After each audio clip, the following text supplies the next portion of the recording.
మొన్న ఉండవల్లిలో ఉద్రిక్తత కానీ లేదంటే రైతులకు అన్యాయం జరుగుతుందనే అంబటి రాంబాబు గారు లాంటి మాటలు కానీ చేసి అమరావతిలో మరోసారి ప్రవేశించి అమరావతి మీద మళ్ళీ కక్ష దాల్చాలి. మొట్టమొదటేమో అమరావతిని చంపేద్దామని అనుకున్నారు, అంటే ప్రహ్లాదుని చంపేద్దామని అనుకున్నారు.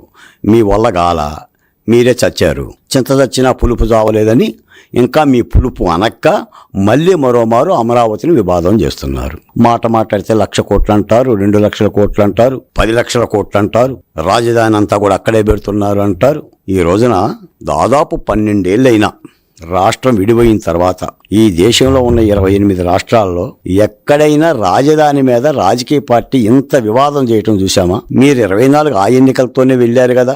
మేము మళ్ళీ అధికారంలోకి వస్తే విశాఖపట్నం పోతాం, ఋషికొండలో ఉంటాం అనే శబ్దాలు చేశారు కదా. ప్రజలు ఒక తీర్పు ఇచ్చారు కదా. అయ్యా బాబు జగన్మోహన్ రెడ్డి గారు, నీకు దండం, నీ పరిపాలనకు దండం, మాకు 3 వద్దయ్యా, అమరావతి వర్ధిల్లితే చాలని చెప్పి జీవించారు కదా. ఇంకా మీకు పునఃసమీక్ష లేదా? అంటే ప్రజాస్వామ్యంలో రాజకీయ పార్టీ సమీక్షించుకోదా? జగన్మోహన్ రెడ్డి గారు ఇంకోసారి తీర్పారు చూసుకోవా?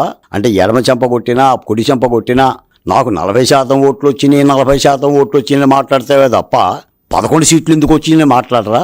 సీట్లు ముఖ్యమా, ఓట్లు ముఖ్యమా? ప్రజాస్వామ్యంలో నాడు చేసిన ప్రగల్భాలన్నీ కూడా ఓట్ల గురించి మాట్లాడలేదు కదా. నాడు కూడా తెలుగుదేశం పార్టీకి 39% వచ్చినాయి ఓట్లు, అటు కాంగ్రెస్ జనసేన కలుపుకుంటే 52% వచ్చినాయి. ఆ రోజు కూడా నాకు 151 వచ్చినాయి, 151 వచ్చినాయి అని అన్నారు కదా. అంటే మళ్ళీ రాజధాని మీద దాడి చేసి ఏం చేస్తావు? నిన్న మొన్న మరీ బరి తెగించేసి మావిగాని అన్నావు. మావిగాని వర్సెస్ అమరావతి. అమరావతి నచ్చిన వాళ్ళు చంద్రబాబు నాయుడు గారు కోటేస్తారు, మావిగాని నచ్చిన వాళ్ళు నాకు కోటేస్తారు. నువ్వు వేసారు కదా ఓటు అమరావతికి. ఇంకా వినిపించలేదా? 24లో ఓటేసింది అమరావతికే. మళ్ళీ అమరావతికి ఓటేయమంటున్నావు, మావిగానితో వస్తానంటున్నావు. ఆ మావిగాని ఎక్కడుందో తెలియదు, అది కనిపించదు, అది వినిపించదు, అది ఉండదు. ఒక నేషనల్ హైవే బారుగా చూపించేసేసి ఈ నేషనల్ హైవే మొత్తం కూడా రాజధాని కట్టుకోమంటావు.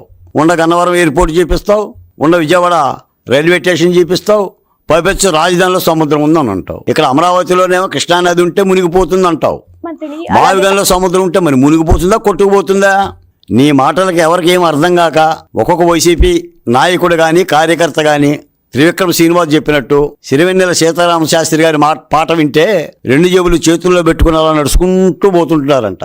నీ మావిగాని మంత్రంతో వైసీపీ నాయకుల పరిస్థితి అంతా కూడా అలా అయిపోయింది. ఈ సందర్భంగా మీకు మాట చెప్తాను. మీ పరిపాలనా కాలంలో 2 జనవనరుల శాఖ మంత్రిని వేశారు. ఒకళ్ళేమో అనిల్ కుమార్ యాదవ్, రెండో ఆయన అంబటి రాంబాబు. అనిల్ కుమార్ యాదవ్ అసెంబ్లీలో ఎప్పుడు వచ్చినా కూడా ఎప్పుడు వచ్చామని కాదమ్మా, బుల్లెట్ దిగిందా లేదా అనేవాడు. వ్యవసాయానికి బుల్లెట్ దిగింది. అంబటి రాంబాబు గారు నోటికి వచ్చినట్టు మాట్లాడేవాడు. ఓ సరదాల రాంబాబుగా పేరుగా వచ్చాడు. ఏం చేశారు మీరు? పోలవరాన్ని 2% పూర్తి చేశారు. 5 ఏళ్లలో వైసీపీ ప్రభుత్వం ఆంధ్రుల జీవనాడి శతాబ్దాల స్వప్నం పోలవరం ప్రాజెక్టు పనులను 2% పూర్తి చేశారు. ఈ రోజున 2 ఏళ్లలో చంద్రబాబు నాయుడు గారు 15% పూర్తి చేశారు. 7,043 కోట్ల రూపాయలు ఖర్చు పెట్టారు. వెరసి ఇప్పటికీ 89% పనులు పూర్తయినాయి. రేపు 27 మార్చి కల్లా పోలవరం నీళ్లు, ఎడమ కాలువ నీళ్లు కూడా ఆగస్టు కల్లా విశాఖపట్నానికి అందే పరిస్థితి ఉంది, రైతులకు అందే పరిస్థితి ఉంది. ఇప్పటికీ 37 సార్లు స్వయంగా చంద్రబాబు నాయుడు గారు పోలవరాన్ని సందర్శించారు. 136 సార్లు పోలవరాన్ని సమీక్షించారు. ఇది ముఖ్యమంత్రి అంటే, ఇది ఒక పరిపాలకుడుకుండా దక్షత అంటే. ప్రజా రాజధాని అమరావతి మీద ఎన్ని సమీక్షా మీటింగులు జరిగినాయి? సిఆర్డీఏ అధికారులతో ముఖ్యమంత్రి గారు ఎన్నిసార్లు సమీక్షలు చేశారు? రైతుల సమస్యల మీద కానీ, ల్యాండ్ పూలింగ్ మీద కానీ, ల్యాండ్ నోటిఫికేషన్ మీద కానీ గత 5 ఏళ్ళు ఏం చేశారు మీరు? తాడేపల్లిలో కూర్చోవటం తప్ప ఏం చేశారు చెప్పండి? అంటే మళ్ళీ అమరావతి మీద దాడి చేసి, అంటే ఇంత పగ దేనికంటున్నా నేను. ఎవరెవరినో కూర్చోబెడతావు, బెల్లపిత్తిరి నాయకులందరినీ కూర్చోబెడతావు. చంద్రబాబు నాయుడు గారిని తిట్టిస్తావు, లోకేష్ గారిని తిట్టిస్తావు, పవన్ కళ్యాణ్ని తిట్టిస్తావు. ఒక్కొక్కటి నెత్తిన రూపాయి పెడితే ₹1 మార్కెట్లో పనికిరారు. ఇజ్జిత్ తెలియదు, డెమోక్రసీ అనే మాటకు అర్థం తెలియదు, భావ ప్రకటన స్వేచ్ఛ తెలియదు, డాక్టర్ బిఆర్ అంబేద్కర్ గారు తెలియదు. వాడికి నోటు వచ్చిందే బూతు, ఏదోదో మాట్లాడిస్తావు. ఆంధ్రప్రదేశ్ ముఖ్యమంత్రిని మాట్లాడిస్తావు, తెలంగాణ ముఖ్యమంత్రిని మాట్లాడిస్తావు. అంటే ఈ బరితెగింపు ఎంతకాలం అంట? ఇప్పుడు అమరావతి మీద మళ్ళీ నీ కాలేందంట.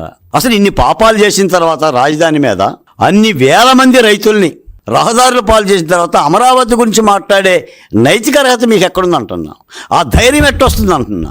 నేను ఆకుపచ్చని టవల్ వేసుకొని మీరు ఆకుపచ్చని టవల్ వేసుకుంటే వైసీపీ నాయకులకి సిగ్గు అనిపించటంలా? ఆకుపచ్చ టవల్ వేసుకునే రైతు ఆకుపచ్చ టవల్ వేసుకునే అర్హత మీకు ఎక్కడిదంటున్నా? ఈ రోజున ఉండవల్లి పెనమాకలో కొంతమంది, నేను రైతుల సామాజిక వర్గం గురించి కూడా మాట్లాడటంలా, మీరు మాట్లాడారు కమ్మలు మాత్రమే ఉన్నారు అని. మరి పద్మనాభరెడ్డి గారు ఎక్కడి నుంచి వచ్చారో మరి మీ లెక్క ప్రకారంగా అంటే ఓ సందు చూసుకొని లేదా ఒక ఇబ్బందికరమైన వాతావరణం తీసుకొని మళ్ళీ అమరావతిలో ప్రవేశించి అమరావతి మీద మళ్ళీ రాష్ట్ర వ్యాప్తంగా దుష్ప్రచారం చేస్తే ఫలాలు వస్తాయని కాంక్షిస్తున్నారా? ఎంతకాలం అంటున్నా? అసలు రాష్ట్రానికి ఊపిరాడకుండా చేస్తున్నారు కదా. ఆఖరికి ఎంతవరకు బరి తెగించారంటే రావణుడే గెలవాలి. రావణుడు గెలవడం ఏంటి, రావణ రాజ్యం రావడం ఏంటి? త్రేతాయుగంలో రాముడు గెలిచాడు, ద్వాపర యుగంలో కృష్ణుడు గెలిచాడు, ఇప్పుడు కూడా ఆధునిక యుగంలో మళ్ళీ రాముడే గెలుస్తాడు.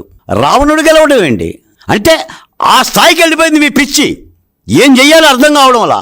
కళ్ళు మూసుకుందాం, 2 ఏళ్ళు పూర్తయితే, కళ్ళు మూసుకుందాం 3 ఏళ్ళు పూర్తయితే మనం వచ్చేస్తాం. ఎక్కడికి వస్తారు, ఎలా వస్తారు, ఏం చేశారని వస్తారు? ఈ రాష్ట్రానికి తలమానికంగా ఉన్న ఆ రాజధాని చూసే కదా ఈ రాష్ట్రంలో పెట్టుబడులు వస్తుంది. ఈ రోజున రాజధానిలో సిఆర్డీఏ భవనం దేదీప్యమానంగా పూర్తి చేసుకొని రాష్ట్ర వ్యాప్తంగా జిల్లా కలెక్టర్ల మీటింగులు జరుగుతున్నాయి. నా సిడి యాక్సెస్ రోడ్డు అత్యంత వైభవంగా ఉంది. వెస్ట్ బైపాస్ రోడ్డు ప్రారంభోత్సవం జరిగింది.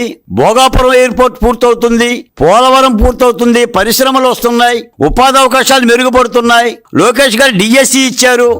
డిఎస్సి మీద ఏదో రాద్ధాంతం చేద్దాం అనుకున్నావు, బొక్కబారలా పడ్డావు. ఒక్క వైసీపీ నాయకుడు అభివృద్ధి మీద చర్చకి రాడు. నేరాలు ఘోరాలే. మీకు జాతకాని పరిపాలన అంతా కూడా ఈ రోజున కూటమి ప్రభుత్వం మళ్ళీ వ్యవస్థను గాడిలో పెట్టి పరిపాలన చేస్తుంటే మళ్ళీ అమరావతి మీద నిందలు. నేను చెప్తున్నాను, రామరావణ యుద్ధం జరిగింది రావణుడు సీతమ్మూరిని అపహరించడం ద్వారానే. రాముడి చేతిలో రావణుడు వధించబడింది సీతమ్మను ఎత్తుకుపోవడం కారణంగానే. నువ్వు అమరావతి అనే రాజధానిని ఎత్తుకుపోదాం, ఎక్కడో దాపెడదామంటేనే 24 ఎన్నికల్లో రావణుడికి జరిగిన శాస్తి జరిగింది కూటమైన శ్రీరామచంద్రుడి చేత. కురుక్షేత్ర సంగ్రామం కూడా ద్రౌపది వస్త్రాభరణ తర్వాతే జరిగింది. ద్రౌపది ఒలువలని కురుసభలో విప్పితే పాండవులు ఆగ్రహోదగ్రులై దుర్యోధనుడు తొడలు విరగొట్టారు.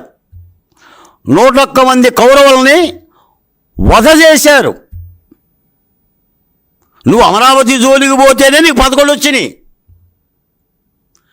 అసలు ఆంధ్రప్రదేశ్లో ఓంకారం శ్రీకారం పోరాటానికి నాంది వాచకం అమరావతి.